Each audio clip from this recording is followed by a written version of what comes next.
தினத்தியான நிகழ்ச்சிக்கு உங்களை அழைப்பதில் நான் மிகவும் மகிழ்ச்சி அடைகிறேன். இன்று நாம் பார்க்க போகும் தேவ செய்தி, அதிசயங்கள் நடக்கின்றன, மக்கள் தேவனை தரிசிக்கிறார்கள். எப்பேற்பட்ட ஒரு பாக்கியம் பாருங்கள். அதிசயம் எப்பொழுது நடக்கும் என்றால், நீங்கள் ஆண்டவராகிய இயேசு கிறிஸ்துவுக்கு பிரியமானவர்களாய் இருப்பீர்களேயானால் உங்கள் வாழ்க்கையில், என் வாழ்க்கையில் அதிசயங்கள் நடக்கும். நாம் தேவனை தரிசிக்க முடியும். எனக்கு பிரியமான என் அன்பு தேவ பிள்ளைகளே, நீங்கள் தேவனோடு பாசமாய், பிரியமாய், நேசமாய் இருப்பீர்களேயானால் இயேசு நிச்சயமாக உங்களை பார்க்க வருவார். நாம் பெற்ற பிள்ளைகளுக்கு பாசமாய், நேசமாய் இருக்கும் பொழுது உங்களையும் என்னையும் குறைவில்லாமல் படைத்த தேவன் உங்களோடும் என்னோடும் பாசமாய் இருக்க மாட்டாரா? நிச்சயமாய் பாசமாய் இருப்பார். வேதத்திலே யாரெல்லாம் ஆண்டவரோடு பாசமாய் இருந்தார்கள், யாரெல்லாம் ஆண்டவரை தரிசித்தார்கள் என்று பார்க்க போகிறோம். ஆதியாகமம் புத்தகம் 15ஆம் அதிகாரம் முதல் வசனத்தை பார்க்கும் பொழுது, ஆபிரகாம் கர்த்தருடைய வார்த்தையை அவருக்கு தரிசனத்திலே உண்டாகி, ஆபிரகாமே நீ பயப்படாதே என்றார். கர்த்தருடைய வார்த்தை ஆபிரகாமுக்கு தரிசனமாயிற்று. அவர் பயந்து கொண்டிருந்தார். ஆண்டவர் சொல்கிறார், ஆபிரகாமே நீ பயப்படாதே. ஒருவேளை நீங்களும் கூட ஆபிரகாமை போன்று பயப்பட்டு கொண்டிருப்பீர்களே, ஆனால் ஆண்டவராகிய தேவன் உங்களையும் என்னையும் பார்த்து சொல்கிற வார்த்தை, மகனே, மகளே, நீ பயப்படாதே. 1 சாமுவேல் 3ஆம் அதிகாரம் 10ஆம் வசனத்தை பார்க்கும் பொழுது, சாமுவேல் இடத்திலே கர்த்தர் வந்து நின்று சாமுவேலே, சாமுவேலே என்று கூப்பிட்டார். எவ்வளவு அன்பு சாமுவேல் மேல் பாருங்கள். வந்து நின்று கூப்பிடுகிறார். அந்த தேவன் உங்களையும் என்னையும் கூட கூப்பிட பிரியப்படுகிறார். உங்கள் பெயரை சொல்லி, என் பெயரை சொல்லி கூப்பிட பிரியப்படுகிறார். என்னிடத்தில் வருவாயா என்று ஆண்டவர் உங்களை வந்து பார்க்க விரும்புகிறார். தானியேலுக்கு எழுதின புத்தகம் 7ஆம் அதிகாரம் 9ஆம் வசனத்தை பார்க்கும் பொழுது, தானியேல் சிங்காசனத்தில் இருக்கிற தேவனை கண்டான். சிங்காசனத்தில் கம்பீரமாய் அமர்ந்திருக்கிற தேவன், கேருபீன்கள் மத்தியிலே அமர்ந்திருக்கிற தேவன், அவரை போற்றி சுதித்து கொண்டே இருக்கின்ற தேவனை சிங்காசனத்தில் அமர்ந்திருக்கிறதை தானியேல் கண்ணாலே கண்டான் என்று வேதம் சொல்லுகிறது. ஆக்ட்ஸ் ஆஃப் தி அப்போஸ்டல்ஸ், அப்போஸ்தலர் நடவடிக்கை புத்தகத்திலே 9ஆம் அதிகாரம் 10ஆம் வசனத்தை பார்க்கும் பொழுது, அனனியாசுக்கு கர்த்தர் தரிசனமானார் என்று வேதம் சொல்லுகிறது. யார் இந்த அனனியாஸ்? உங்களை போன்று, என்னை போன்று ஒரு மனிதன். கர்த்தர் அவருக்கு தரிசனமாகி, நீ பவுலுக்கு செய்ய வேண்டியது என்ன என்று அனனியாசுக்கு சொல்லிக் கொடுக்கிறார். நீங்களும் நானும் கூட ஆண்டவரோடு பிரியமாய் இருப்போமே ஆகில், ஆண்டவர் உங்களுக்கும் எனக்கும் தரிசனத்திலே வந்து நாம் என்ன செய்ய வேண்டும் என்று சொல்லிக் கொடுப்பார். அப்போஸ்தலர் நடவடிக்கை புத்தகம் 10ஆம் அதிகாரம் 4ஆம் வசனத்தை பார்த்து, கொர்நேலியஸை உற்று பார்த்து ஆண்டவர் பேசுகிறார். அப்போஸ்தலர் நடவடிக்கை 10:17 பார்க்கும் பொழுது பேதுரு தான் கண்ட தரிசனத்தை சொல்லுகிறார்.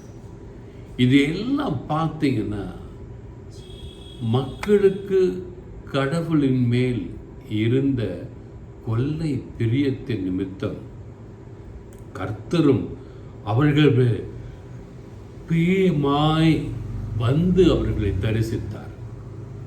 நீங்களும் நானும் கூட கர்த்தரின் மேல் பிரியமாய் இருந்து கர்த்தர் வேதத்திலே சொல்லி இருக்கின்ற ஒவ்வொரு வார்த்தைக்கும் கீழ்ப்படிந்து கர்த்தரை நம்பி ஜெபிப்போமே ஆகில் கர்த்தர் உங்களுக்கும் எனக்கும் வார்த்தையின் வடிவிலே மட்டும் தரிசனமாய் இராமல் தன்னுடைய தரிசனத்தையே உங்களுக்கு காண்பிப்பார். அவருடைய திருமுகத்தை நீங்கள் காண்பீர்கள். இயேசு உங்களுக்காக காத்து கொண்டிருக்கிறார். ஒரே ஒரு கண்டிஷன், நீங்களும் நானும் மனம் திரும்பி இயேசுவை அன்பு செய்து இயேசுவுக்கு கீழ்ப்படிந்து வாழ்வோமேயானால் அவர் உங்களையும் என்னையும் சந்திக்க வல்லவராயிருக்கிறார். எசேக்கியேலுக்கு எழுதின புத்தகம் 1:26 பார்க்கும் பொழுது சிங்காசனத்தில் வீற்றிருக்கும் தேவனை கண்டேன் என்று எசேக்கியேல் சொல்லுகிறார். மற்றவெல்லாம் பார்த்தது வேற, எசேக்கியேல் பார்த்தது சிங்காசனத்தில் மகிமையில் அமர்ந்திருக்கிற தேவனை கண்டேன் என்று சொல்லுகிறார். இப்பேற்பட்ட பாக்கியம், மகிமை நிறைந்திருக்கிற தேவனை எசேக்கியேல் காண்கிறார். இப்பேற்பட்ட ஒரு அதிசயம் பாருங்கள். அவர் எவ்வளவு பரிசுத்தமாய் இருந்திருப்பாரே, ஆனால் எசேக்கியேலுக்கு தேவன் தரிசனத்தை கொடுத்திருப்பார். ஏசாயா தீர்க்கதரிசியின் புத்தகம் 6:1 பார்க்கும் பொழுது ஆண்டவரே உயரமும் உன்னதமான சிங்காசனத்தில் மேல் வீற்றிருக்க கண்டேன் என்று ஏசாயா சொல்லுகிறார். ஆண்டவரே உயரமான உன்னதமான சிங்காசனத்தில் மேல் அமர்ந்திருக்கிறதை கண்டேன் என்று சொல்லுகிறார். யோவானுக்கு இந்த சுவிசேஷம் 4:2 யோவான் இப்படி சொல்லுகிறார், ஆவிக்குள்ளானேன், வானத்தில் சிங்காசனம் வைக்கப்பட்டிருந்தது, அதில் அவர் வீற்றிருந்தார் என்று யோவான் சொல்லுகிறார். ஏசாயா தீர்க்கதரிசியின் புத்தகத்தை பார்க்கும் பொழுது ஏசாயா தீர்க்கதரிசி சொல்லுகிறார் 66:1 வானம் எனக்கு சிங்காசனம் என்று ஆண்டவர் சொல்லுகிறதை ஏசாயா சொல்லுகிறார். அந்த வானமாகிய சிங்காசனத்தில் அமர்ந்திருக்கிற தேவன் உங்களையும் என்னையும் என்று பார்க்க விரும்புகிறார். இந்த நாளிலே எத்தனையோ காரியங்களிலே எத்தனையோ மக்கள் தங்கள் நேரத்தை செலவு செய்து கொண்டிருக்கும் பொழுது ஆண்டவர் உங்களையும் என்னையும் பார்த்து கேட்கிறார், நான் உன்னை காண விரும்புகிறேன், உன்னோடு பேச விரும்புகிறேன், உன்னோடு பழக விரும்புகிறேன், முகமுகமாய் உன்னோடு பழக விரும்புகிறேன், என்னை நீ நேசிப்பாயா என்று ஆண்டவர் கேட்கிறார். ஒரே ஒரு கண்டிஷன் தாங்க ஆண்டவர் சொல்றது, நீங்க அவரை நேசிக்கணும்,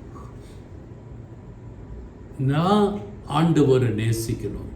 அவ்வாறு நேசிக்கும் பொழுது நமக்குள் வருகிற ஒரு அன்பின் நிமித்தம், ஒரு பாசத்தின் நிமித்தம், ஒரு பாச போராட்டத்தின் நிமித்தம் ஆண்டவரை இறங்கி வந்து உங்களையும் என்னையும் பார்க்க விரும்புகிறார். எப்பேற்பட்ட அதிசயங்கள் பாருங்கள்.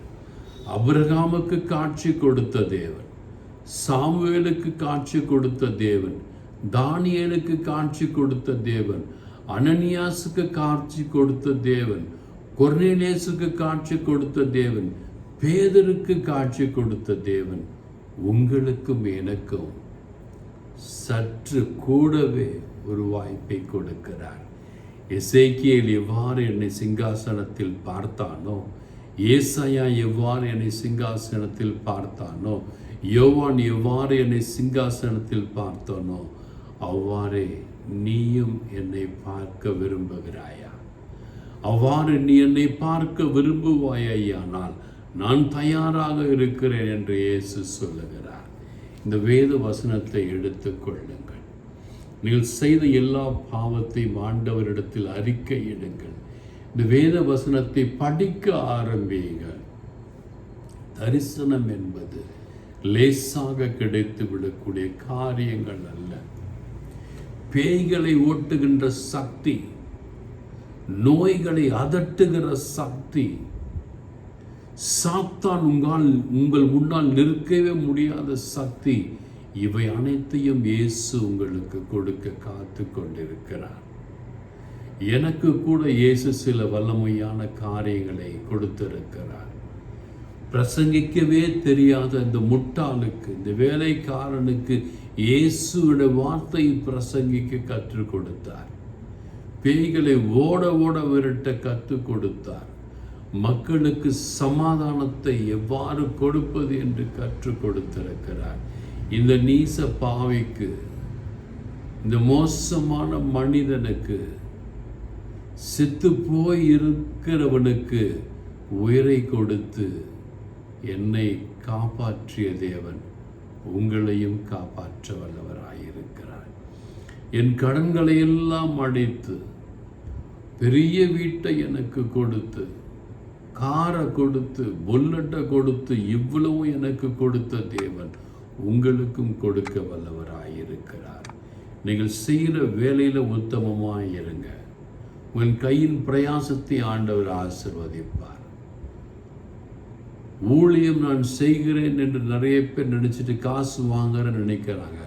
யாரிடமிருந்தும் நான் ஒரு பைசா கூட வாங்குவதில்லை. ஆண்டவருக்காக இந்த செய்தியை நான் சொல்லிக்கொண்டே இருக்கிறேன். சில சமயங்களில் நான் பரியாசப்படும் பொழுது, கேலி பேசப்படும் பொழுது நான் துவண்டு போவேன். ஆனால் இயேசுவிடம் பேசும் பொழுது இயேசு என்னை தேற்றுகிறார். என் காயங்களை இயேசு ஆற்றுகிறார். சிலர் நாவினால் சுடுகின்ற அந்த பொல்லாத வார்த்தையில் ஏற்படுகின்ற வலியிலிருந்து இயேசு என்னை விடுவிக்கிறார். அருமையாக இருக்கிறேன், நன்றாக இருக்கிறேன், கவலையே இல்லை. வீட்டுக்குள்ளே இருக்கிற, ஆலயத்துக்கு போகிற வர வேறு எந்த வரையும் இல்லை. இயேசு உங்களையும் என்னையும் பார்த்து பேச விரும்புகிறார். மகனே, மகளே, சோர்ந்து போயிருக்கிறாயா? சோர்ந்து போய்விட்டாலும் விட்டு விடாது. என்னை போதிப்பதிலே உறுதியாயிரு. இன்று முழுதுமாக எனக்கு மிகுந்த வேலை, சோர்ந்து போய்விட்டேன். ஆண்டவரே, நான் உம்முடைய வல்லமையான செய்தியை கொடுக்க வேண்டும், என்னோடு பேசும் ஆண்டவரே என்று சொன்ன பொழுது ஆண்டவர் சொன்னார், இத்தனை மக்களோடு நான் பேசி இருக்கிறேன், இத்தனை மக்களோடு நான் தரிசனம் கொடுத்திருக்கிறேன், இத்தனை மக்களுக்கு என் சிங்காசனத்தை காண்பித்திருக்கிறேன். இந்த மக்களுக்கு சொல், இவர்களோடு நான் பேச விரும்புகிறேன், இவருக்கு என் சிங்காசனத்தை, அரியணையை காட்ட விரும்புகிறேன், என் அரியணையின் பக்கத்தில் இவர்களை அமர வைக்க விரும்புகிறேன், நான் விரும்புகிறேன், அவர்கள் தயாரா என்று கேள் என்று ஆண்டவர் சொல்லுகிறார். அப்படி சொல்லுகிற ஆண்டவரிடத்தில் என்ன சொல்ல போகிறார்? உங்கள் கவலைகளை மறந்து விடுங்கள், உங்கள் கண்ணீர்களை மறந்து விடுங்கள், உங்கள் துக்கங்களை மறந்து விடுங்கள். ஆண்டவரையே நம்பி பாருங்களேன், உங்கள் துக்கம் சந்தோஷமாய் மாறும். கவலைப்படுவதை விட்டு விடுங்கள். என் தேவன் இருக்கிறார், என்னை படைத்தவர் இருக்கிறார், எனக்கு ஏற்ற காலத்தில் எல்லாம் செய்வார் என்று விசுவாசித்து பாருங்களேன். ஆண்டவர் உங்களுக்கு எல்லாம் செய்வார். நீங்கள் நல்லா இருப்பீங்க, உங்கள் குடும்பம் நல்லா இருக்கும்.